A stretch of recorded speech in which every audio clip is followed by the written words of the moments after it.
नमस्कार दोस्तों, मैं विक्रम रावत आज आपके लिए बहुत अच्छी जानकारी लाया हूँ। दोस्तों, यदि आप एनटीपीसी दिल्ली पुलिस या फिर एसएससी रेलवे की तैयारी कर रहे हैं और दोस्तों इसके अलावा और भी जो एग्ज़ाम है उनकी अगर तैयारी कर रहे हैं तो आपके लिए जो साइंस है उसका कुछ जो बेसिक नॉलेज है उनका होना बहुत ज़रूरी है। दोस्तों, उन्हीं बेसिक नॉलेज से हमारा जो आगे का सिलेबस होता है वह कंप्लीट होता है। तो यदि अभी तक आपने चैनल को सब्सक्राइब नहीं किया है हमारा, तो पहले चैनल को सब्सक्राइब करिए और वीडियो पसंद आए तो दोस्तों लाइक कमेंट और शेयर करना न भूलें। वीडियो स्टार्ट करते हैं दोस्तों। आज हम अपने जो वीडियो में चर्चा करेंगे विज्ञान की प्रमुख शाखाओं के जनक।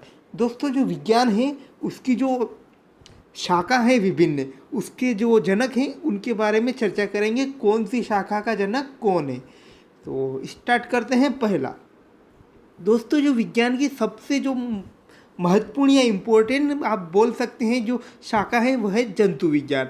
दोस्तों, जंतु विज्ञान है और इसके जनक जो माने जाते हैं वह अरस्तु।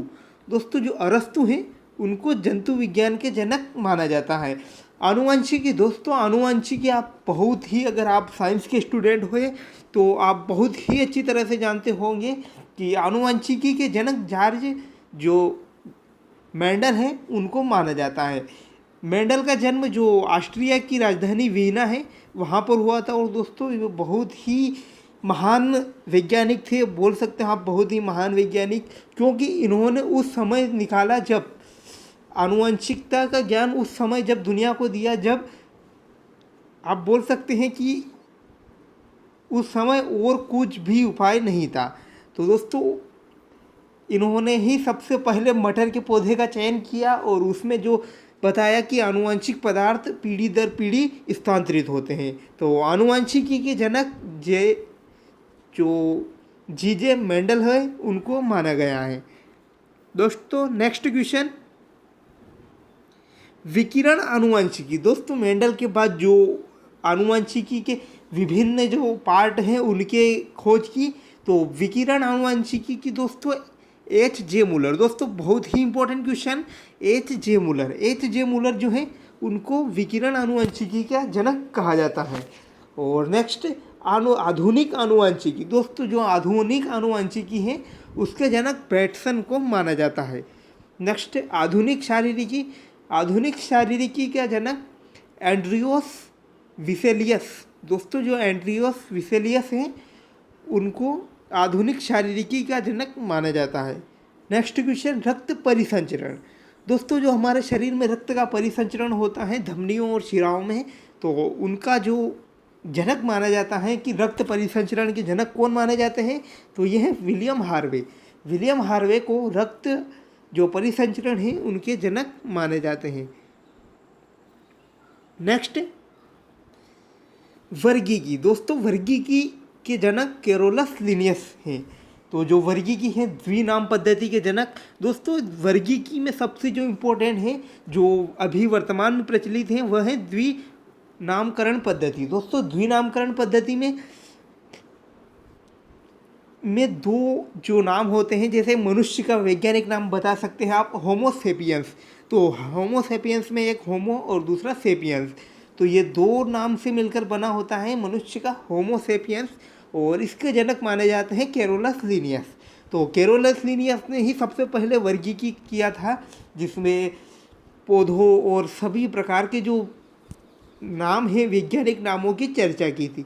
नेक्स्ट, चिकित्सा शास्त्र। दोस्तों, जो चिकित्सा शास्त्र है उसके जनक हिप्पोक्रेटस को माना जाता है। ये भी बहुत इंपॉर्टेंट, चिकित्सा शास्त्र के जनक हिप्पोक्रेटस। उसके बाद उत्परिवर्तन। दोस्तों, उत्परिवर्तन किसे कहते हैं, यानी कि शरीर में जो अचानक उत्परिवर्तन होते हैं और या तो प्रभावी हो सकते हैं या अप्रभावी हो सकते हैं। तो अधिकांश जो उत्परिवर्तन होते हैं शरीर में वो प्रभावी होते हैं, यानी कि जो पूरे जन्म भर रहने वाले परिवर्तन होते हैं। तो उत्परिवर्तन जो अचानक उत्पन्न होते हैं शरीर में उनको उत्परिवर्तन कहा जाते हैं। और इनके जो जनक माने जाते हैं या उत्परिवर्तन को सबसे पहले किसने परिभाषित किया, तो ये होगो डीविच। Next question, microscopy. दोस्तों, जो माइक्रोस्कोप है उसके अगर हम देखें कि उसकी खोज या उसके आविष्कारक कौन है, तो ये है मार्सेलो मालपीजी। दोस्तों मार्सेलो मालपीसी ने सबसे पहले जो है माइक्रोस्कोप बनाया था। उसके बाद जीवाणु विज्ञान जो बैक्टीरिया साइंस है उसके जनक आप रॉबर्ट कोच को मान सकते हैं। दोस्तों ये भी बहुत इंपॉर्टेंट। और दोस्तों नेक्स्ट क्वेश्चन बहुत ही इंपॉर्टेंट क्वेश्चन है और देख सकते हैं ये एग्ज़ाम में पूछा जा चुका है। जो प्रतिरक्षा विज्ञान है हमारे विज्ञान का एक पार्ट है, उसके जनक एडवर्ड जेनर को माना जाता है। तो दोस्तों जो शरीर में जो प्रतिरक्षा तंत्र में दो कोशिका पाई जाती हैं, बी कोशिका और टी कोशिकाएं, उनके जनक या उनकी खोजकर्ता जो है एडवर्ड जेनर को माना जाता है।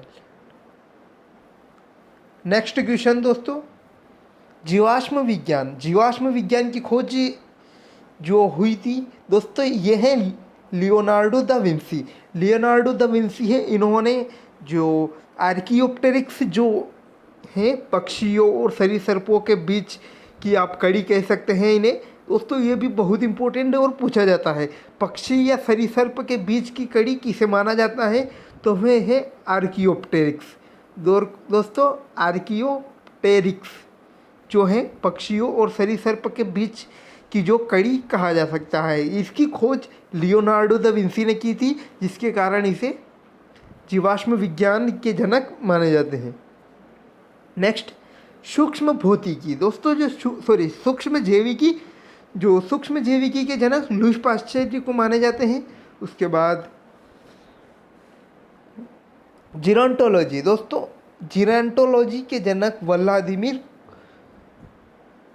व्लादिमीर कोरेनवेस्की। दोस्तों व्लादिमीर कोरेस्की को जो जीरोंटोलॉजी है उसके जनक माना जाता है।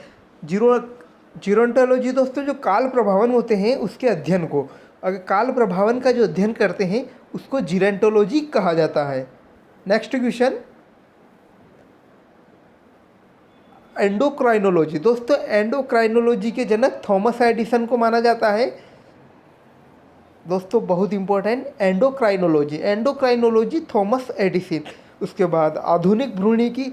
दोस्तों आधुनिक भ्रूणिकी के जनक कार्ल इन वोयन को माना जाता है।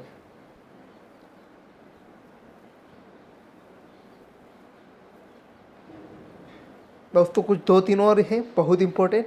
वनस्पति शास्त्र। दोस्तों जो वनस्पति शास्त्र है उसके जनक थ्रियोकेप्टस, जो दोस्तों बहुत ही इंपॉर्टेंट क्वेश्चन। और पादप रोग विज्ञान, जो पेड़ पौधों में जो रोग होते हैं उसकी जो उपचार या जिसकी खोज की इसने, तो वह ए.जे. बटलर। दोस्तों ये वैज्ञानिक है ए.जे. बटलर, जिन्होंने पादप रोग विज्ञान का जनक माना जाता है।